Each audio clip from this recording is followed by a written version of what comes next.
The Raven by Edgar Allan Poe. Once upon a midnight dreary, where I pondered, weak and weary, over many a quaint and curious volume of forgotten lore, while I nodded, nearly napping, suddenly there came a tapping, as of someone gently rapping at my chamber door. "'Tis some visitor," I muttered, tapping at my chamber door. Only this and nothing more. Distinctly I remember it was in the bleak December, and each separate dying ember wrought its ghost upon the floor. Eagerly I wished the morrow, vainly I had sought to borrow from my books surcease of sorrow, sorry for the lost Lenore, for the rare and radiant maiden whom the angels name Lenore, nameless here for evermore. And the silken, sad, uncertain rustling of each purple curtain filled me with fantastic terrors never felt before, so that now, to still the beating of my heart, I stood repeating, "'Tis some visitor entreating entrance at my chamber door, some late visitor entreating entrance at my chamber door, this is it and nothing more." Presently my soul grew stronger, hesitating then no longer. "Sir," said I, "or madam, truly your forgiveness I implore, but the fact is I was napping, and so gently you came rapping, and so faintly you came tapping at my chamber door, that I scarce was sure I heard you."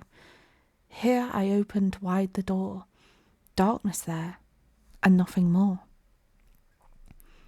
Deep into that darkness peering, long I stood there wondering, fearing, doubting, dreaming dreams no mortals ever dared to dream before. But the silence was unbroken, and the stillness gave no token, and the only word there spoken was the whispered word, "Lenore." This I whispered, and an echo murmured back the word, "Lenore." Merely this, and nothing more. Back into the chamber turning, all my soul within me burning, soon again I heard a tapping somewhat louder than before. "Surely," said I, "surely that is something at my window lattice. Let me see then what thereat is, and this mystery explore. Let my heart be still a moment, and this mystery explore.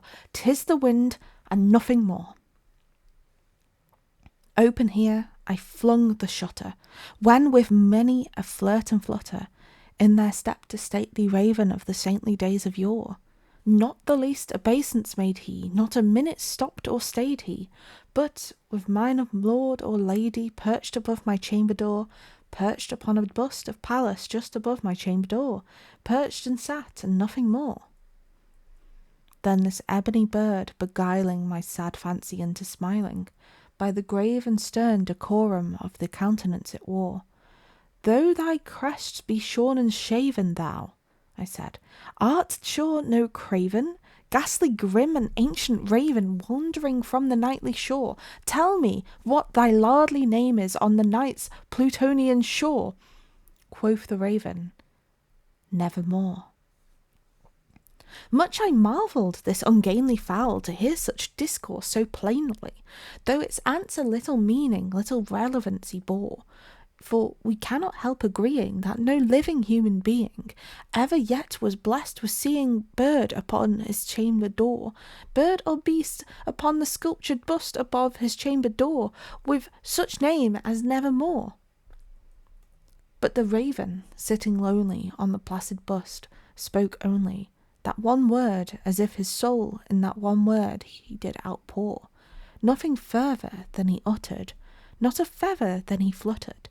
Still I scarcely more than muttered, "Other friends have flown before, on the morrow he will leave me, as my hopes have flown before." Then the bird said, "Nevermore." Startled at the stillness broken by a reply so aptly spoken, "Doubtless," said I, "what it utters is only stock and store, caught from some unhappy master, whom unmerciful disaster followed fast and followed faster, till his songs one burden bore, till the dirges of his hope that melancholy burden bore." of never, nevermore. But the raven still beguiling all my fancy into smiling, straight I wheeled a cushioned seat in front of bird and bust and door.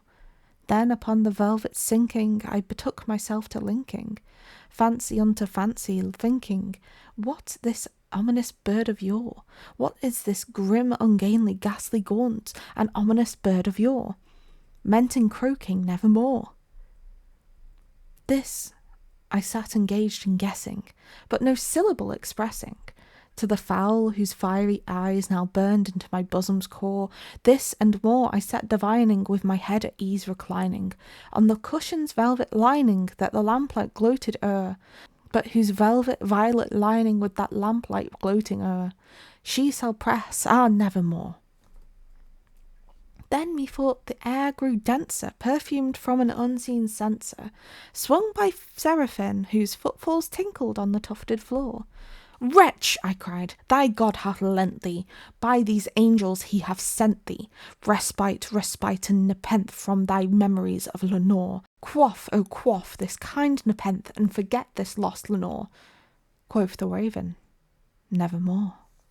Prophet, said I, thing of evil, prophet still if bird or devil, whether tempter sent, or whether tempest tossed thee here ashore, desolate yet all undaunted, on this desert land enchanted, on this home by horror haunted, tell me truly, I implore, is there a balm in Gilead? Tell me, I implore. Quoth the raven, nevermore. Prophet, said I, thing of evil, prophet still, if bird or devil. By that heaven that bends above us, by that God we both adore, tell this soul with sorrow laden, if within the distant Aidenn it shall clasp a sainted maiden whom the angels name Lenore, clasp a rare and radiant maiden whom the angels name Lenore. Quoth the raven, nevermore. Be that word our sign in parting, bird or fiend, I shrieked, upstarting, get thee back into the tempest and the night's pollution shore. Leave no black plume as a token of that lie thy soul hath spoken. Leave thy loneliness unbroken. Quit the bust above my door. Take thy beak from out my heart, and take thy form from off my door. Quoth the raven, nevermore. And the raven, never flitting, still is sitting on the pallid bust of Pallas just above my chamber door, and his eyes have all the seeming of a demon's that is dreaming, and the lamplight o'er him streaming throws his shadow on the floor, and my soul from out that shadow that lies floating on the floor shall be lifted nevermore.